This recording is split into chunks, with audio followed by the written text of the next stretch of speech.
So where should we start? Mike, you want to start? Yeah. So season 3 starts May 7th. On his birthday, yeah. On his Yes! birthday. Oh. Breckin's birthday. So what can we expect in this upcoming season as a whole, and for your characters, Jubon and Courtney, more specifically? Well, the heroes and the villains start. I just started sweating from this. Seriously, dude. I'm sorry. I didn't mean to interrupt. At the end of season 2, the villains have helped the heroes save the world, so they get declared heroes and move into the mansion with everyone. So that means that the Groner and Black Saturn are living in the same house, and they have a complicated history. They might be in love with each other. They don't. They might hate each other. We don't know. In the future, it appears like they're married when they've gone to the future. But then Black Saturn is also best friends with Breckin's character, Courtney, and so there's a lot of jealousy on the Groner's side, and so Courtney has to watch his ass or he's going to get killed by the scary evil clown, who's not a juggalo. It's a complicated relationship. This is fucking death. Jesus. This is insane. Yeah, I don't trust that. Yeah. What makes SuperMansion maybe unique or special to the superhero archetype? I think it's because we take inspiration from everywhere, from the whole thing. We grew up reading comic books, so we know all the superheroes, and so we love all the superheroes, and we use all of them to parody. So they might recognize something from a Jack Kirby DC comic, or they might recognize the Punisher from 70s Marvel. It's a world that encompasses all superhero stuff. Yeah, I think what makes it fun is we take those moments that from classic, superhero comic books, and it's the 30 seconds before or after those moments that you wonder what happened. Or it's if Superman and Lex Luthor have had thousands or millions of conversations, that conversation is going to not be the same every time. It's going to be about the personal, stuff that we don't see. They're talking about, what they had for lunch. It is that kind of stuff that they're going into. And again, I think with the sense of humor we all come from with Robot Chicken, it's just 90 degrees on its side. And I think the dialogue is what makes it very different than anything you've seen before. With season 3, with the villains now being just misunderstood, and they're going to move into the mansion, is this going to be kind of almost like a real world MTV scenario, and we're going to see them, busting in on each other in the bathroom or something like that? Is that how it kind of approaches a little bit? It's kind of like one of those reality live-in house stories? Doing everything except having their lives taped. But yes. Yeah. Yeah, basically it's people that probably don't get along with each other great, all having to live with each other, and yes, there are bathroom scenes and busting in. Robo Dino, there's not enough room, so he has to sleep in the bathtub.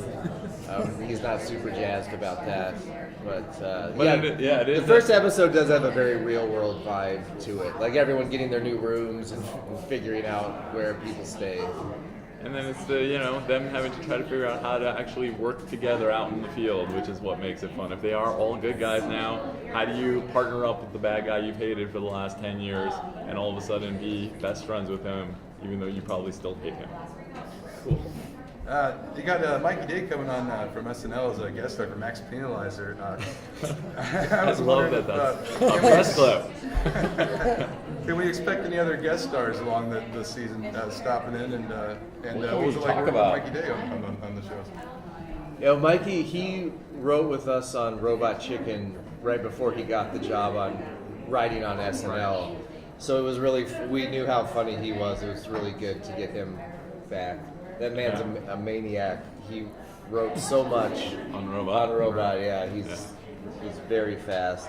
But who else do we have? I'm just not sure what, they're looking at us with these evil eyes of what we're allowed to talk about and what we're not. So, we're not naming names. Yeah, I know. We have Taron Killam also comes on from SNL as well. Yeah, it's a bunch of SNL people at the start of the season, I would say. Yeah. John Belushi. Exactly. That's one of them. Gilda Radner. But no, later there's a few others later that they would kill me. Surprise. But there's one in particular. That we can't tell. It's a great answer. I know. I'm doing a great job. Yeah. This has the perfect balance of drinkability and energizing flavor. What the fuck is drinkability? And intense. It's liquid. I think it means it's liquid. And you can keep it down. Yeah. You're able to drink it. They're basically saying we know no one can drink an entire monster. Right. You don't have to chew it. That's what Yeah, exactly. But you can. So my question is for Breckin. Clearly you're not interested in drinking that. So if I could take it and sell it on eBay, would that be fine? Good luck to you. I don't think you won't get a dime.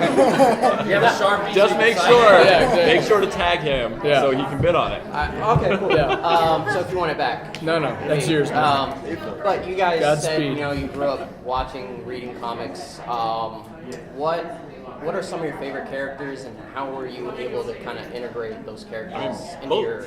Both of us started in comic books, so it's wild to be doing this other stuff. I mean, my first job was at Marvel way back in the day, and then I worked at Wizard Magazine for who knows how many years. But I grew up. You would. If anyone would know, you would. I grew up with the Avengers, and I was reading the Avengers. And fell in love with that, and then it blossomed out to like Captain America and reading the individual comics for Thor and Iron Man, and so anytime we like the Avengers Mansion, which is the base of this show, as soon as Zeb was pitching it, I was like, yes, please, like I love that. What about you? I think Spider-Man was my first love, and then the Marvel characters. The DC characters were harder for me to wrap my head around. Yeah.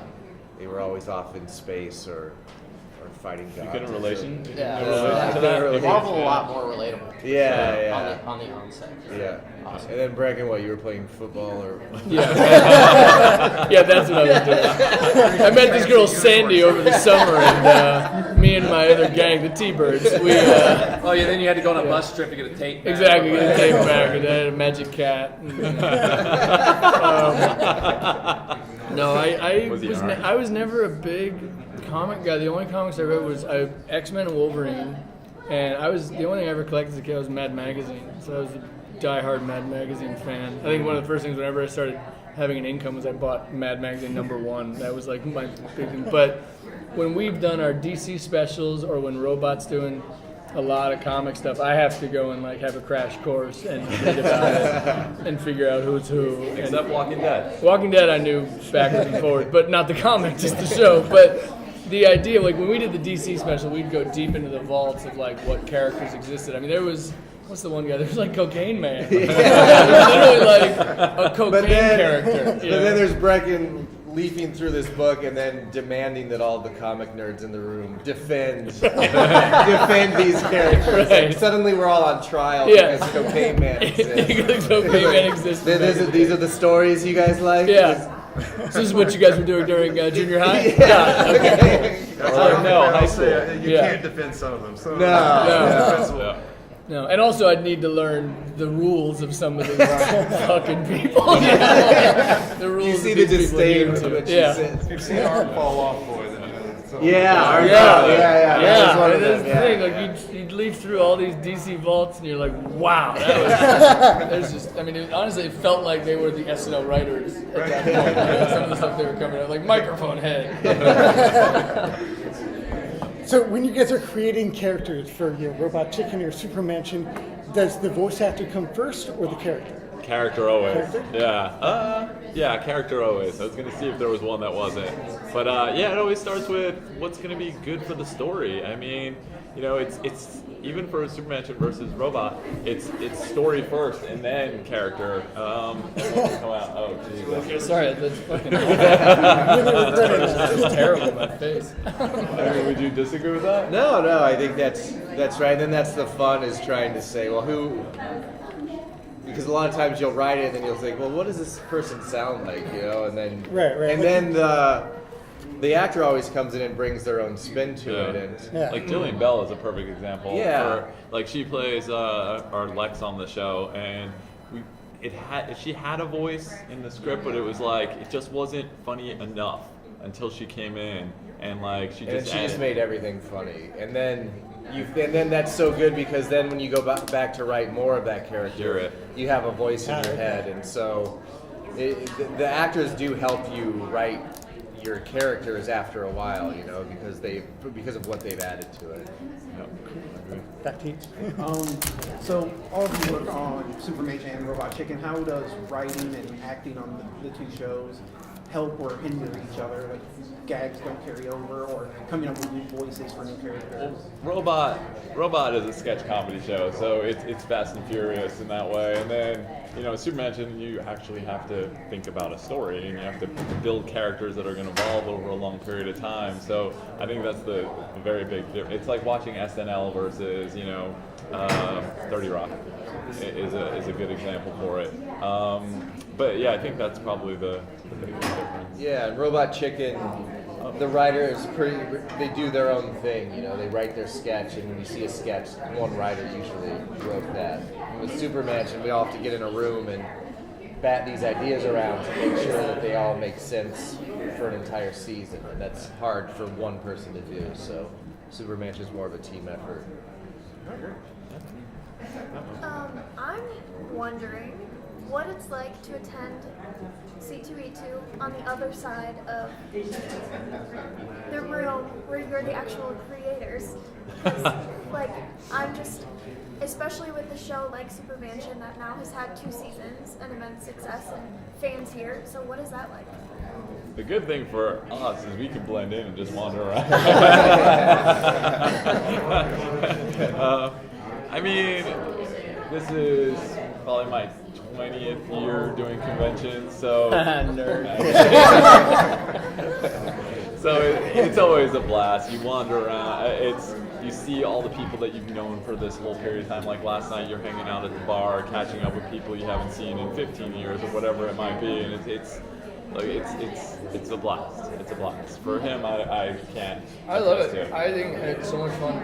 Honestly, it sounds silly to say like, oh, you get to meet the fans, but the truth is the Robot Chicken fans and the Robot Chicken writers are the same people. It's the same people. So it's not much different from going to work, which I love doing at Robot.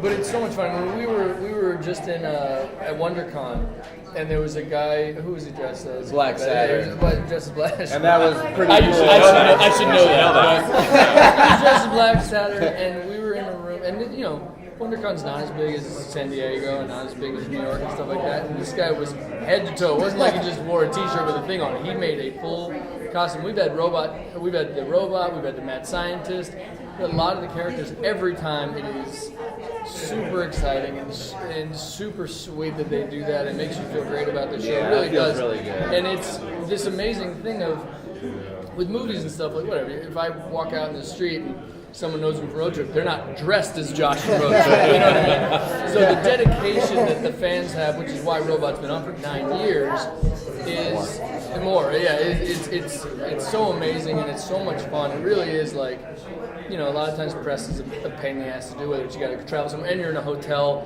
with the doors closed. So like here we get to do it on the floor, and here we get to do it with the fans. It's I can't say. I mean, you know what? It's that fucking drink in my head. Yeah, let's get our I'll just stop talking. Oh, I love it. Thank you. Thank you. Thank you guys. I really appreciate it.